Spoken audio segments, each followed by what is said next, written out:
Hi guys, welcome to Plastic Surgery Education. Today I'll be discussing some of the common queries regarding skin grafting, what the patients might have.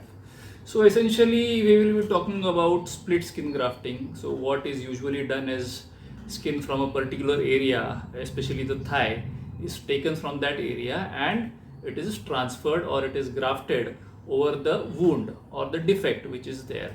So this is the general process of a split skin graft. Now, when the patients are discharged, what care are you going to take after you go home? So, if the skin graft has been done over extremities, maybe over the upper limb or the lower limb, it is important that you keep the limb elevated. So, if you keep the limb elevated, there is no edema, there is no swelling, healing is faster. Please don't wet the dressing while you are at home, and whenever your plastic surgeon has called you for dressings, in some cases it might be day 3, in some cases it might be day 5, depending upon each and individual patient, please go at that particular time for dressings. Now what happens if the dressing gets wet or it is soaked at home, either externally or because of the exudates of the wound?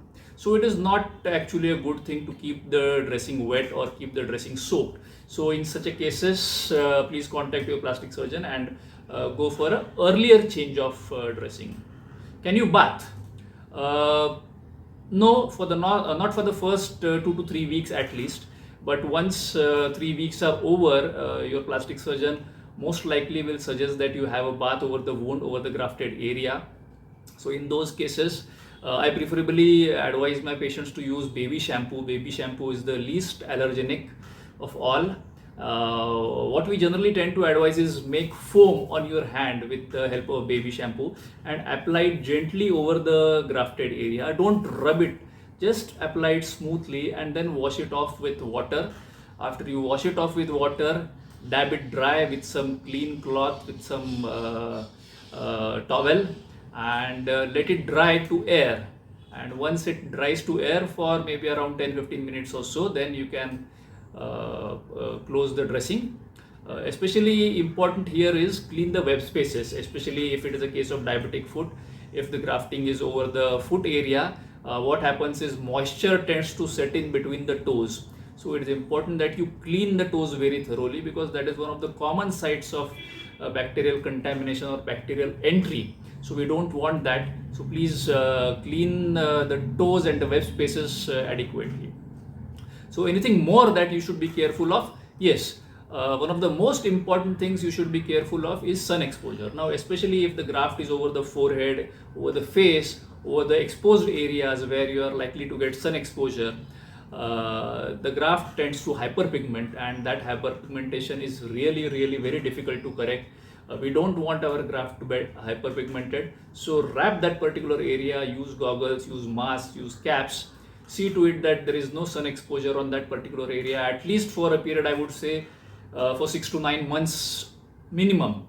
Even after that, please continue applying sunscreens over the exposed area when you are likely to go in sun.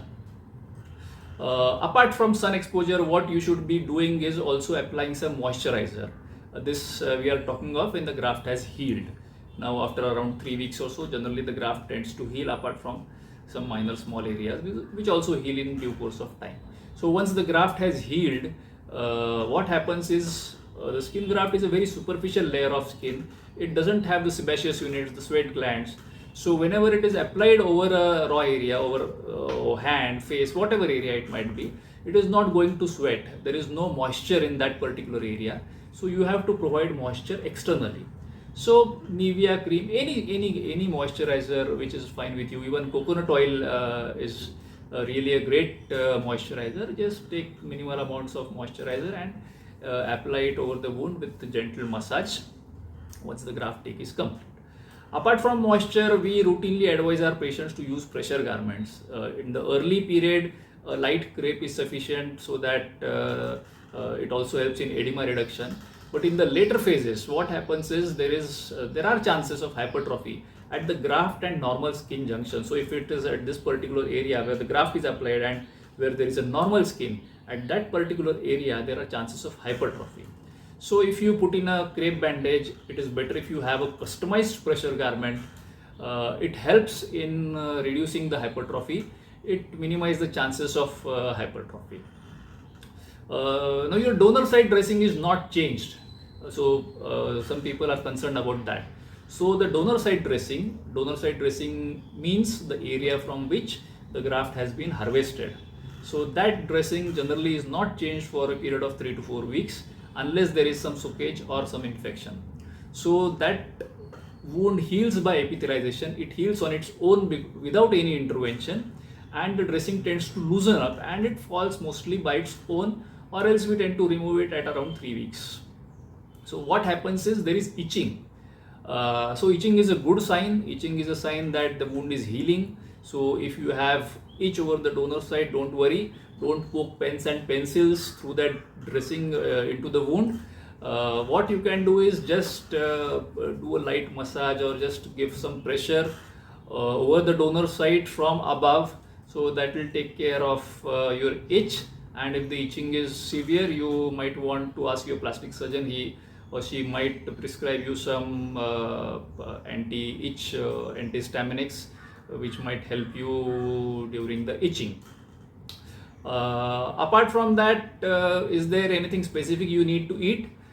Yes. So essentially skin grafting is a surgery, and wounds don't heal only by surgery. Wounds heal by the innate mechanisms of the body, the healing potential of each and every individual. So you need to have a good amount of protein in your diet, good amount of macronutrients and micronutrients, well balanced diet, which helps in proper wound healing. Vitamin C helps in wound healing.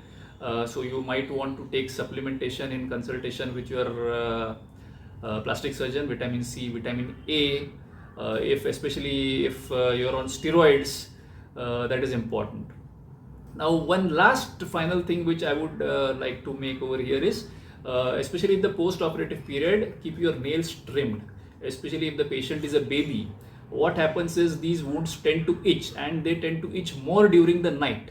The donor side, as well as once the wound starts healing, those areas also tend to itch. Now what happens is, inadvertently you might scratch that particular area during the sleep. Especially it happens in cases of kids.